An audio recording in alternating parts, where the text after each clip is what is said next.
Good morning, all. It's Saturday morning, bright sunny day here in Ozark. Um, Not supposed to be bad, but the heat has returned. I think it's going to be 93 today, which is better than 103. But when it gets up that hot for me, I'm just hot. Thank God for our air conditioner. And most of the world doesn't have an air conditioner, so I'm going to be grateful for that all day long and pray that it keeps working. Um, In chapter 36 of the book of Isaiah, this is Isaiah's account of the invasion of Judah by Assyria, the siege of Jerusalem. We find more detailed and extensive accounts in Second Kings and in Second Chronicles, but Isaiah's account, of course, is different because we have a lot of Isaiah's thinking, and it's from Isaiah's perspective, so it's a little bit different. The prophet of God will hear things differently than the people of God, and certainly will hear things differently than the heathen. Because to the prophet, words mean anything. Mean things. Words mean anything, and a word can't mean anything. It means exactly what it means. That word. And that is the whole foundation upon epistemology is built. A thing is what it is. It goes back to Aristotle. A is A. As long as A is A, it can't be something else. Um, Things that are different are not the same. A is not B. It can't be A and B at the same time. The paper in this Bible, it used to be a tree, but it's not a tree now. It's paper. But the essence is the same. Water and pulp. Um, Things that are different are not the same. A thing is what it is. A is A. A cannot be B, which means it can be A or B. It's either or. And then, as Aristotle frames it, and that is either or, and then non-contradiction. There's no contradictions in nature. If you think there's a contradiction, you have just figured it out wrongly. Your your uh, your philosophy is lacking. Your logic is lacking in some point because there are no contradictions in nature. A is A or B, and non-contradiction. That is the essence of Aristotelian theory, and it's true. Uh,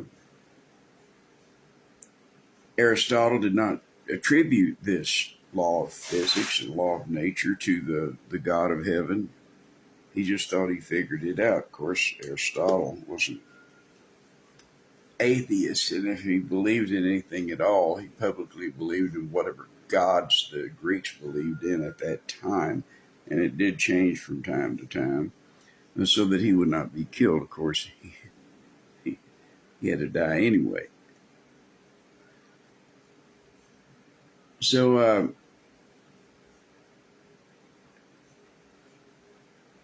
that is why Isaiah's account is important, because the words have a meaning. And when Isaiah speaks his words that come out of his mouth as a prophet are coming straight from the throne of God. And it's not that God is blessing these events, but the explanation of Isaiah of these events is far better than any what I'm going to hear on on TV, on a cable news show. It's not going to be like their explanation. It's going to be a true explanation from the throne room of God. So that's why chapters 36, 37, 38, and 39 of Isaiah are important, because Isaiah is making some commentary. As he tells the story, he's making some commentary upon the events. So it's not a straight history. The facts, ma'am, just the facts. It's a little more than just the facts. So let's look at, and there are many theological things he brings up, which we will probe as they come up. Stuff you've already learned, actually, but a review is always in order, especially since we don't give tests. Yes, I'm tired. Look at me. I'm tired. I slept late again, but I had a long, exhausting, and emotionally exhausting week. You can't spend several days with friends that you were kids with, and now here it is 50 plus years later. And you know, a relationship that began when I was 12, and here we are, 58 years. We've been together in one way or another, and then a big chunk of time where we didn't see each other because of separation and distance. But I stand by this. Good morning, Jennifer. You can't make new old friends. Your old friends were the ones you knew when you were young. You can't make new ones. You make new friends, and you can have some new friends that are older than others. But your old friends, all they can do is stay with you or abandon you or die, which we all do, as it is appointed unto man once to die, and after this, the judgment. So, I am exhausted because when you're around your old friends, you have to remember. And you can remember the good things. The problem is you also remember the times that you were an idiot. And they never let you forget it either. They have dubbed my wife Velda Saint Velda, because anybody who could stay married to James for 44 years has got to be a saint. Well, whether they know it or not, she is a saint because she has put her trust in the God of heaven, revealed in his Son, the Lord Jesus Christ, who died on Calvary to save a worm such as I. Now, in chapter 36, the Assyrian invasion from the viewpoint of Isaiah, we began yesterday in verse 1, and we got 6 verses, but I think there may be something toward the end of this read that I want to point out. There's always something, right? Yes, there's always something. Verse 1, 36, Isaiah, and it came to pass in the 14th year of King Hezekiah that Sennacherib, king of Assyria, came up against all the defense cities of Judah and took them. And the king of Assyria sent Rabshakeh from Lachish to Jerusalem unto the king Hezekiah with a great army. And he stood by the conduit of the fuller pool, of the upper pool, and in the highway of the fuller's field. And then came forth unto him Eliakim, Hilkiah, son, and which was over the house, and Shebna the scribe, and Joah, Asaph's son, the recorder. These are the court ministers of the cabinet, so to speak, of Hezekiah. And Rab comes to the wall. And Rabshakeh, the great Assyrian general, Rabshakeh. When we go to Wendy's and they ask for a name, I usually say Rabshakeh just to see how they look at me. Because it's not a usual name. It's not like Peter, Paul, or Mary, or even Larry, Moe, and Curly. But how about Harpo, Groucho, and Chico? Once I shot an elephant in my pajamas. How you got in my pajamas? I didn't ever know.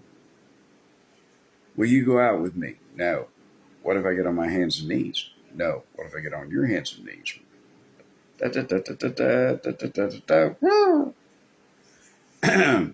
Then came forth unto him Eliakim, Hilkiah's son, which was over the house, and Shebna the scribe, and Joah, Asaph's son, the recorder. I like the recorders. They wrote it all down. And Rabshakeh said unto them, Say ye now to Hezekiah, Thus saith the great king, not you, little piddly king, not you, Hezekiah, but the great king, Sennacherib. And Rabshakeh said unto them, Say ye now to Hezekiah, Thus saith the great king, the king of Assyria. What confidence is this wherein thou hast trusted? Like, what are you counting on? Who are you trying to fool? It's like you're playing poker with a guy and he stays in through 3 raises and then lays down a pair of 2s.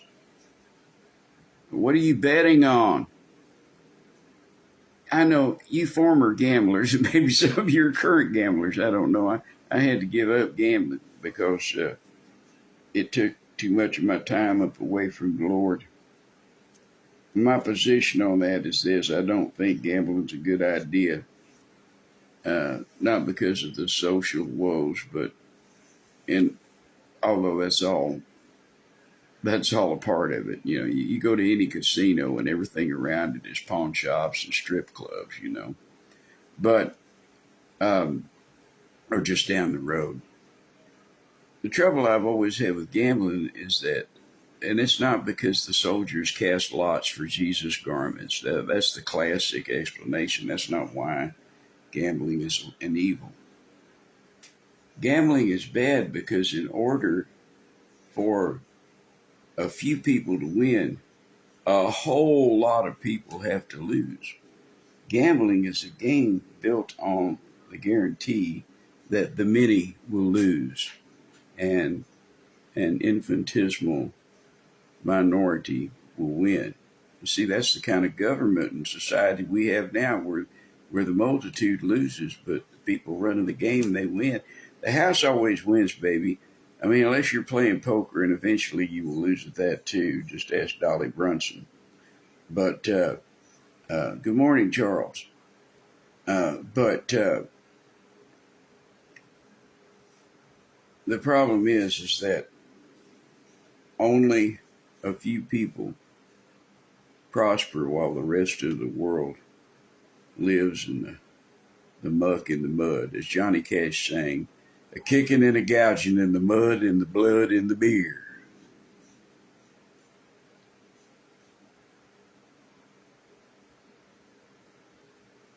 I'm not condemning anybody for gambling. I have tried. There was a time when I would bet on a brown head of lettuce.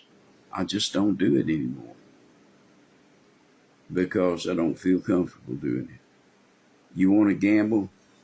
Take your dollar token and put it in the machine. Although I don't even think you do that anymore. I think the last time I was in a casino, I think they had credits. You put in bills and then you got a ticket that you changed in. It doesn't go clang, clang, clang, clang, I think. Of course, I'm not an expert anymore, but maybe I was an expert, 30 years ago. An expert at losing. I'm not condemning anybody from gambling. I'm just saying that I think it's wrong. It's especially wrong for me. And so I don't do it. You want to gamble, gamble. That's between you and God. And Rabshakeh said unto them, Say ye now to Hezekiah, Thus saith the great king, the king of Assyria. And Jennifer, I know all about trying to escape from reality. In my head, I'm 6 foot tall and as wide as Jack Reacher, but in reality, I'm just a little guy and I don't count for much around here. So I understand. But don't get me wrong. I like for my mind to be quiet also. But this word of God is what quietens my mind. And Rabshakeh said unto them, Say ye now to Hezekiah, Thus saith the great king, the king of Assyria, What confidence is this wherein thou hast trusted? I say, sayest thou, but they are but vain words. I have counsel and strength for war. Now on whom dost thou trust that thou rebellest against me? We'll talk a little bit about that trust right now before we go into verse 6, although we covered 2 verse 6 yesterday. And I want to get at least through verse 7 because this goes on longer in chapters 18 and 19 of Second Kings, but I'm not going to go through that material again because we've covered it before. But these are the highlights of the event. But I want to talk a little bit about this trust. And it says, I have counsel and strength for war. Now on whom dost thou trust that thou rebellest against me? What makes you think? What makes you think that that you can fight against me? Rabshakeh says. Just look at you. I can whip you all day long. My army's bigger than yours. You're trapped inside your walls, and I can go anywhere I want to. When your water runs out, it's out. I can go back to the river. When your food is out, it's out. I can go rob the countryside. I can go over into another country and take their food. I can go anywhere I want, do anything I want. You're stuck. So what gives you confidence? What do you trust in? And I want to talk just a little bit about that trust, because the idea is firmly planted in Psalm 2. The one that starts out with, why do the heathen rage and the people imagine a vain thing? You get to the end of that. You get to the end of that Psalm 2. Get down to verse 10, it says, be wise now, therefore. The fear of the Lord is the beginning of wisdom. Be wise, therefore, O ye kings. Be instructed, ye judges of the earth. Serve the Lord with fear and rejoice with trembling. Kiss the Son, lest he be angry, and ye perish from the way, when his wrath is kindled but a little. Now look at here. Blessed are all they that put their trust in him. Blessed are all they that put their trust in him, in the Lord. You see, trust in the Old Testament is the same as belief or faith in the New Testament. Who put their faith in him, who put their trust in him, who set their seal to him. And this principle is not introduced in Ruth, but it's best described in Ruth's subservience to Boaz, who in the story represents God. And Boaz sees it as her accepting of God. When they came out of Moab, Naomi and her daughter-in-law Ruth, she said to Naomi, and Naomi told her to go back. Verse 16 of chapter 1 of Ruth. Good morning, Kevin. And Ruth said, entreat me not to leave thee. She's talking to Naomi, her mother-in-law. Or to return from following after thee. For whither thou goest, I will go. And where thou lodgest, I will lodge. And thy people shall be my people. And thy God, my God. Where thou diest will I die. There will I be buried. The Lord do so to me, and more also, if aught but death part thee and me. This is a strong-willed young woman, this daughter-in-law. Well, they go back to Judah. And this is what happens. Verse 1 of chapter 2 of Ruth. Naomi had a kinsman of her husband's, a mighty man of wealth, of the family of Elimelech, and his name was Boaz. And Ruth the Moabitess said unto Naomi, let me now go to the field and glean ears of corn after him, in whose sight I shall find grace. And she said, go, my daughter, because they don't have any money, they don't have any property, they don't have anything. Some distant cousin is letting them stay in a barn or in a room or something, a shack. And she went and came and gleaned in the field after the reapers. And her hap was to light on a part of the field belonging to Boaz, who was of the kindred of Elimelech. And Elimelech was Naomi's husband. And Ruth had been married to Elimelech and Naomi's sons.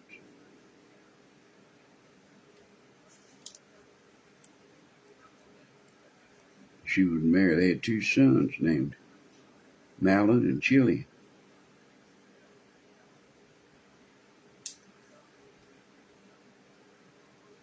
They died. One daughter-in-law stayed in Moab. The other came with Naomi. And behold, Boaz came from Bethlehem and said unto the reapers, The Lord be with you. And they answered him, The Lord bless thee. Then said Boaz unto his servants that was set over the reapers, Whose damsel is this?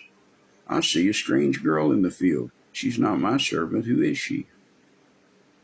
And the servant that was set over the reapers answered and said, This is the Moabitish damsel that came back with Naomi out of the country of Moab. And she said, I pray you, let me glean and gather after the reapers among the sheaves. So she came, and hath continued even from the morning until now, that she tarried a little in the house. Then said Boaz to Ruth, Hearest thou not, my daughter? See, this is the way God is. It doesn't matter who you are. It doesn't matter where you're from. It doesn't matter who your daddy was. It doesn't matter what part of town you were born in. The God of heaven is always reaching out his hand to save you. Come to him now. Come to him, all ye ends of the earth, and be saved. You will find refuge and rest in the Lord Jesus Christ. Then said Boaz unto Ruth, Hearest thou not, my daughter? Go not to glean in another field, neither go from hence, but abide here fast by my maidens. And let thine eyes be on the field that they do reap, and go there after them. Have I not charged the young men that they shall not touch thee? Good morning, Charlie. And when thou art athirst, go unto the vessels and drink of that which the young men have drawn. And she fell on her face and bowed herself to the ground, and said unto him, Why have I found grace in thine eyes, that thou should take knowledge of me, seeing I am a stranger? We're all strangers, without hope in the world, but we are brought near to God the Father by his Son, Jesus Christ. And that salvation is open to every one who draweth breath, every one upon the whole face of the earth, around the world. It is open to you today. Why have I found grace in thine eyes, that thou shouldest take knowledge of me, seeing I am a stranger? Boaz answered and said unto her, It hath fully been showed unto me all that thou doest, all that thou hast done unto thy mother-in-law since the death of thine husband, and how thou hast left thy father and thy mother in the land of thy nativity, and art come unto a people which thou knewest not heretofore. The Lord recompense thy work. You don't worry, Ruth. God's going to pay you. It's going to use me to pay you, but God will pay you for your work, for your faithfulness, for your steadfastness, for your loyalty, for your love. The Lord recompense thy work, and a full reward be given thee of the Lord God of Israel, under whose wings thou art come to trust. Trust. That is the trust in the Lord. The trust that God will feed you, that he will give you water, the trust that he will keep you clothed, the trust that he will sustain you, night and day, winter and summer, good weather, bad, rain or shine, doesn't matter. God will sustain you. God will always sustain you. He does it through his people. He does it miraculously. He provides a way where there ain't no way, just like that song. Let me tell you about my Jesus. He can do anything. There is nothing beyond Jesus. There is no situation that he cannot take control of. There is nothing broken that he can't mend. There is nothing lost that he cannot find. There is nothing dead that he cannot bring back to life. He did it for Ruth. He did it for me. He can do it for you. And that is the meaning of trust. That is what it means to trust in the Lord.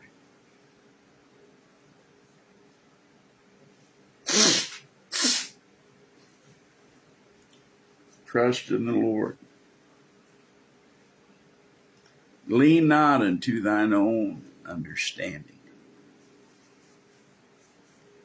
Trust in God. 'Tis so sweet to trust in Jesus. Just to trust.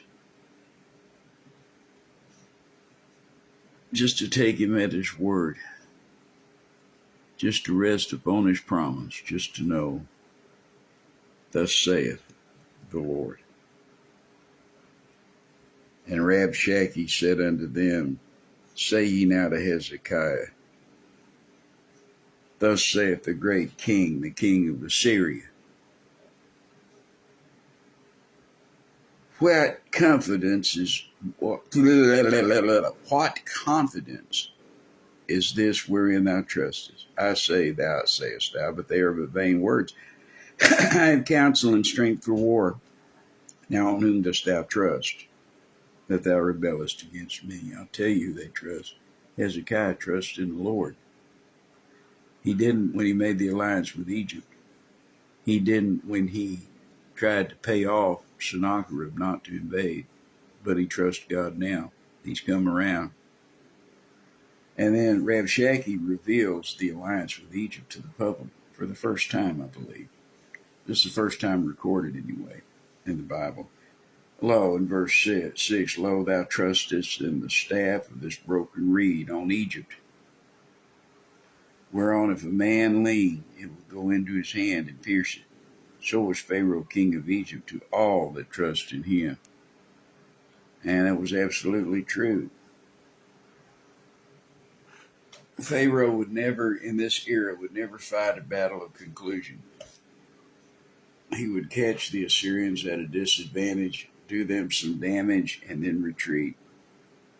Egypt never gained, ever, never gained territory during the war with the Assyrians. They had client states, such as their alliance with Hezekiah and Judah, but they only had them there for their own benefit as a buffer to where if Sennacherib was going to make a big plunge into Egypt, he would have to destroy places like Israel, Judah, Philistia, Lebanon, uh, Syria, Moab, Ammon, Edom. He would have to go through all those to the Syrian would to get to Egypt. The Egypt would finally be defeated. All of their imperial goals defeated pretty much forever, or at least for the next 300 years. When Nebuchadnezzar, and a lot of Assyrian generals with him, because Nebuchadnezzar had destroyed Nineveh and taken over the world empire from the Assyrians.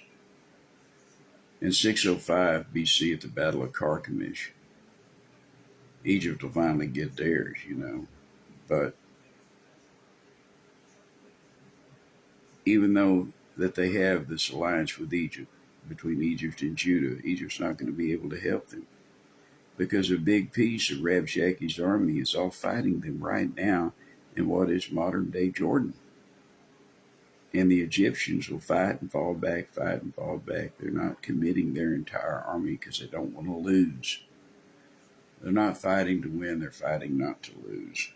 And that's what happened during the late 700s BC, from about 730, 740 even, on until deep into the early 600s, at least until 680, 690 BC.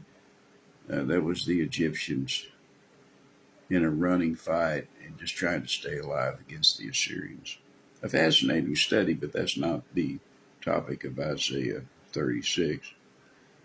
He's just exposing this alliance. Rabshakeh is exposing the alliance to the people who can hear him, so that they would doubt their king. And see, if they're doubting their king, they're doubting God, because God has put his. Yes, we will pray. We all have loved ones who have done wrong and done us wrong, Miss Jennifer. Yes, we will pray for your situation and hope that you get some comfort from the Lord. Family situations are hardest because they're still there. They're still your family. Lo, thou trustest in the staff of this broken reed on Egypt, whereon if a man lean, it will go into his hand and pierce it. So is Pharaoh, king of Egypt, to all that trust in him. And he's telling them that it's no good for them to rely on Pharaoh, because a little piece of the Assyrian army is keeping Pharaoh busy hundreds of miles from here. He's not going to help you today, Hezekiah. He's not going to help you tomorrow. He has no intention of helping you at all. This is a wasted alliance with Egypt, because Pharaoh only cares about himself. But in verse 7, Rabshakeh continues, if thou say to me, we trust in the Lord our God. And see, that's where their trust really was. But if you'll notice, Rabshakeh's doing all the talking. Nobody on the wall is speaking back to Rabshakeh at this point. We find out we may find out here. I can't remember that it's such a similar story, but we do know in Second Kings account of this event, that the men in King Hezekiah's court who are standing up on the wall, they don't answer Rabshakeh, because the king had told them not to negotiate with him, just to go out and listen to what he has to say and report it back to the king. So, verse 7, Rabshakeh speaking, but if thou say to me, we trust in the Lord our God, is it not he whose high places and whose altars Hezekiah hath taken away, and said to Judah and to Jerusalem, ye shall worship before this altar? That's something that Hezekiah did early in his reign. He cleansed the temple. He tore down all the idols of Egypt. He took down all the idols that his father had taken over. Look at what he did. He said that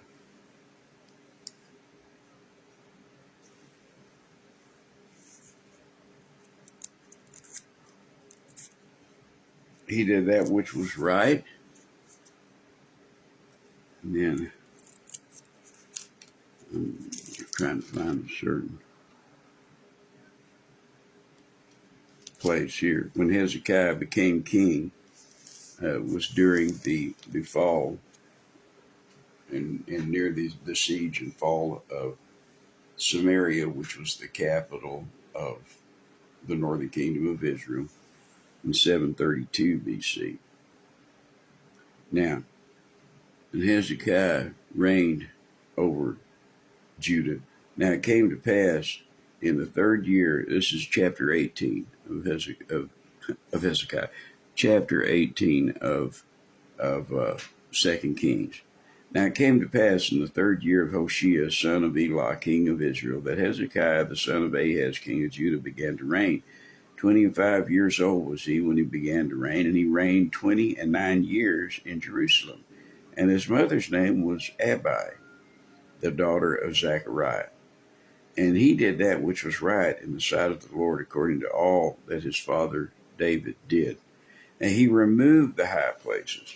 This is what Rabshakeh's talking about. His spies have told him, it says, we trust, but if thou sayest to me, we trust in the Lord our God, is it not he whose high places and whose altars Hezekiah hath taken away, and said to worship to Judah and Jerusalem, this is how ye shall worship before the altar? So this is where he tears down all those idols. That's what Rabshakeh's talking about when he's yelling up at the people on the wall. Hezekiah, in verse 4 of chapter 18 of 2 Kings, Hezekiah says he removed the high places. He brake the images. He cut down the groves. He brake in pieces the brazen serpent that Moses had made. For unto these days the children of Israel did burn incense to it. And he called it Nehushtan. That's a word that means the cursed thing, or the thing that brings a curse. He trusted in the Lord God of Israel, so that after him was none like him among all the kings of Judah, nor any that were before him. He clave unto the Lord, and departed not from following him, but kept his commandments, which the Lord commanded Moses, and the Lord was with him. And he prospered whithersoever he went forth, and he rebelled against the king of Assyria, and served him not. But then we read about his alliance with the Philistines against Assyria. Then we read about his alliance with the Egyptians against Assyria. But it says that he never quit trusting God. But he was also acting in the flesh. There was like a combo deal going on there. And so he did tear down all the altars. And he did tear down all the groves. And he did make people worship the God of Israel. But Rabshakeh don't understand that. All he knew about was that Hezekiah had torn down the people's gods. And so he figured that they ought to be mad at him for doing that. No, they were grateful, most of them were. In verse 7, but if thou say to me, we trust in the Lord our God, is it not he whose high places and whose altars Hezekiah hath taken away? Why do you support Hezekiah? He tore down all your idols and your gods, and said to Judah and Jerusalem, ye shall worship before this altar. He made it a law that nobody could make any sacrifice except at the altar of the Lord at the temple, which was what God wanted them to do in the first place, you see. But this heathen king from Assyria, he didn't know any of that. All he knew was what had happened. He didn't understand why. And I imagine he's somewhat bemused and confounded when the people don't react to his words, which we will see tomorrow. Because as soon as they don't get upset, because he's reminding them how Hezekiah tore down their idols, when they don't get upset at that, Rabshakeh, he switches gears then and starts climbing all over them in a different way, trying to get to their vanity as people and not to their religiosity. We will take this up again tomorrow. God bless you all.